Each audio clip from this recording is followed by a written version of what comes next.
Hello everyone, welcome to Olsen Cafe. In this lesson, I'm going to show you how to express a quantity as a percentage of another involving changing of units. This will be a step-by-step guide. So I encourage you to work together with me. So before we begin, you may want to pause the video and grab a calculator with you. So let's do the basic before we proceed with today's lesson. So over here, we are going to express 20 as a percentage of 160.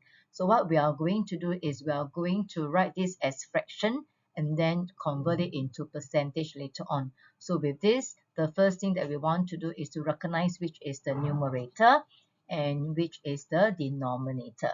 So usually the quantity on the right hand side will be the denominator, and then we'll multiply it by 100%. So what I'm going to take note here is the percentage symbol. So this is what students usually missed it out. Yeah, so take note of this. So I will just do some simple calculation and we are able to get the answer as 12.5%. Now that we have revised the basic, we are ready to proceed. So over here in this question, you will notice that both quantities on the left and the right have different units of measure. So what we will need to do is we must convert the units first, all right, before we actually convert it into percentage. Yeah, so to do this conversion, all right, so what we will need to do is we will need to know these units of conversion very well. All right, so how do we convert into length, volume, time, and mass? So these are the standard conversion that we all need to be very familiar with. So we are ready to solve these 4 questions now. So over here, what I've done is I've listed out the 3 steps, all right, for us to express the quantity as a percentage. So step 1, as I mentioned, we need to convert the units. Then we write it as fraction. And the last step will be multiply by 100%. Yeah, so let's look at part A. So over here, we take note of the 2 quantities, all right, that is 80 cents and $4. So when I want to convert the units, so I can either change 80 cents to dollars or I can change the dollar sign to cents.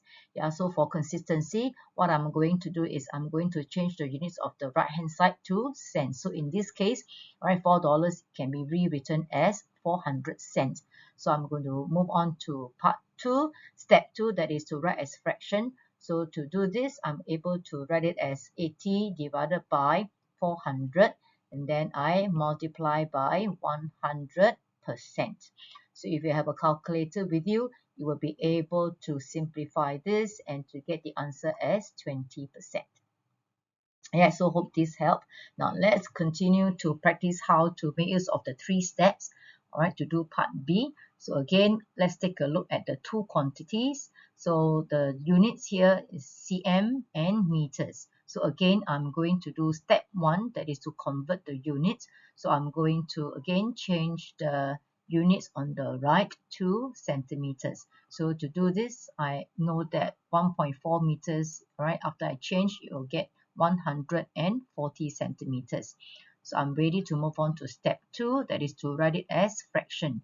So I will have 50 divided by 140, and then I multiply by 100%. So if you have a calculator, you may want to work out the answer. So over here, all right, you will be able to get the answer as 35.7%. You notice that the answer given here is non-exact. So therefore, what I do need to know is I will need to write it as 3 significant figures. All right, so far so good. So let's move on to part C. Let's practice, with another different units of measure. So over here, I have 250 milliliters and the other quantity is 1.1 liters. So again, I'm going to convert the units from liters to milliliters. So this will give us 1,100 milliliters. So step 2, I'm going to write it down as fraction. So I have 250 divided by 1,100, and step 3, I'm going to multiply it by 100%. So again, if you have a calculator with you, you can easily work this answer out and you will get 22.7%. Right? Again, this answer is in 3 significant figures. Yeah, so let's move on to part D. So for part D here, I will have 3 mm versus 1.5 centimeters. Yeah, so over here, what I will want to convert will be for 1.5 cm, I convert to mm will give us 15 mm. Then I'm going to write it down as fraction. So I have 3 divided by 15, and then I multiply by 100%. Yeah, so with this, I'm able to get the answer, which is equals to 20%. Now, before I proceed, I just want to mention, all right, when you use a calculator to get the answers, right, all right, when you multiply by the 100%, so in your calculator, you only just press multiply by 100. You need not press the button for the percentage. Yeah, so that will usually leave you with a decimal number. All right, so to do bear that in mind, so the percentage here is a symbol. Okay, so over here, I will leave you with 2 questions for you to give it a try. So do leave your answers in the comment below. All right, hopefully you are able to get the answer. If any times you are not sure, feel free to pause the video and watch it again. So I have listed out 3 steps for you in this lesson. Yeah, so do go through the 3 steps and apply them and see if you are able to solve these 2 questions. So with this, I hope you find this video useful. All right, thanks for watching, and I will see you in the next video. All right, bye.